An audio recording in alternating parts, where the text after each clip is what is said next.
प्रश्न दिया था, पहला प्रश्न था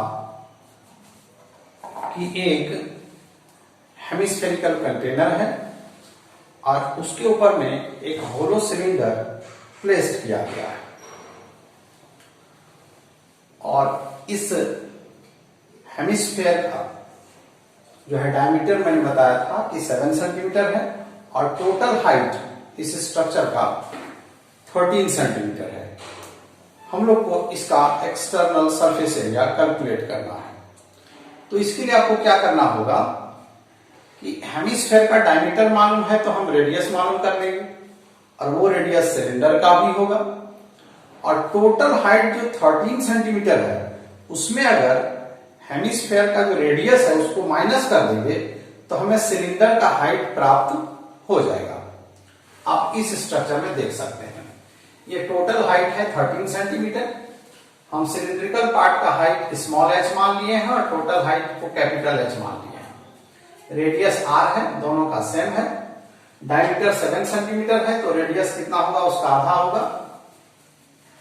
फिर चूंकि टोटल हाइट 13 सेंटीमीटर है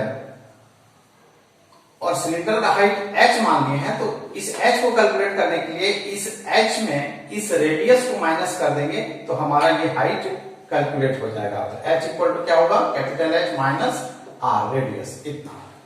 अब टोटल सरफेस एरिया क्या होगा,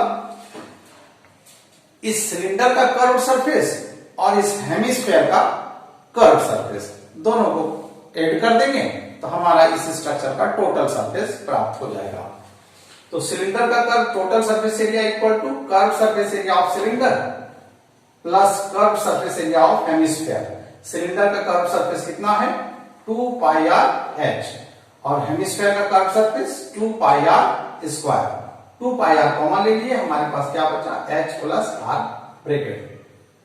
तो हमारा इस स्ट्रक्चर का टोटल सरफेस कितना होगा 2 pi r bracket open h plus r bracket close centimetre square. जो वैल्यूज हैं h और r के और पाई का जो वैल्यू है उसको आप पुट कर देंगे, आपका कैलकुलेशन कंप्लीट हो जाएगा।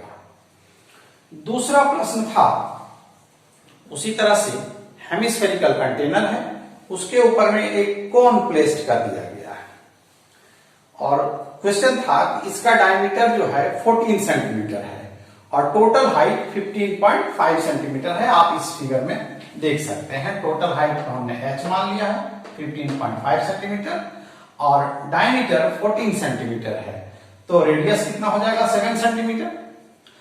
अब इस कोन का हाइट कैलकुलेट कैसे करेंगे, इस कोन का हाइट को स्मॉल h मान लिए हैं तो टोटल हाइट जो h है 15.5 सेंटीमीटर उसमें अगर इस रेडियस को माइनस कर देंगे तो हमारा इस कोन का हाइट प्राप्त हो जाएगा। तो h इक्वल टू क्या होगा कैपिटल H माइनस r, इतना हमारा कैलकुलेट हो जाएगा। इसके बाद चूंकि स्ट्रक्चर का कर्व सरफेस चाहिए, टोटल सरफेस इस हेमिस्फेयर और कोन लेकर के, तो हमको इस कोन का कर्व सरफेस निकालना है। तो कर्व सरफेस कैलकुलेट करने के लिए हमें L चाहिए, स्लैंट हाइट चाहिए। तो L कैसे कैलकुलेट करेंगे, L equal to root under h square plus r square. h भी हमको मालूम हो जाएगा और r भी हमें मालूम है तो हम L कैलकुलेट कर लेंगे। अब टोटल सरफेस एरिया इस स्ट्रक्चर का कितना होगा, इस कोन का कर्व सरफेस और इस हेमिस्फेयर का कर्व सरफेस दोनों को हम ऐड कर देंगे तो हमारा टोटल सरफेस एरिया इस स्ट्रक्चर का प्राप्त हो जाएगा। तो total surface area equal to curve surface area of cone plus curve surface area of hemisphere. Cone का कर्व सरफेस कितना होगा पाई r l और हेमिस्फेयर का 2 पाई r स्क्वायर, दोनों को प्लस कर देंगे, पाई r कॉमन ले लिए, l प्लस 2r इतना सेंटीमीटर स्क्वायर हमारा इस स्ट्रक्चर का टोटल सरफेस एरिया प्राप्त हो जाएगा। आपको जो वैल्यूज हैं उसको पुट कर देंगे, आपका आंसर आ जाएगा। अब आज का जो प्रश्न है वो इस प्रकार है, एक होलो सिलेंडर है और इस होलो सिलेंडर के दोनों ओर सेम डायमीटर का हेमिस्फेयर सेट कर दिया गया है। इस सिलेंडर और हेमिस्फेयर का डायमीटर सेम है और डायमीटर है 5 सेंटीमीटर और इस स्ट्रक्चर का टोटल लेंथ जो है, आप देख रहे हैं टोटल लेंथ 14 सेंटीमीटर है। आपको इसका टोटल सरफेस एरिया कैलकुलेट करना है। दूसरा प्रश्न है,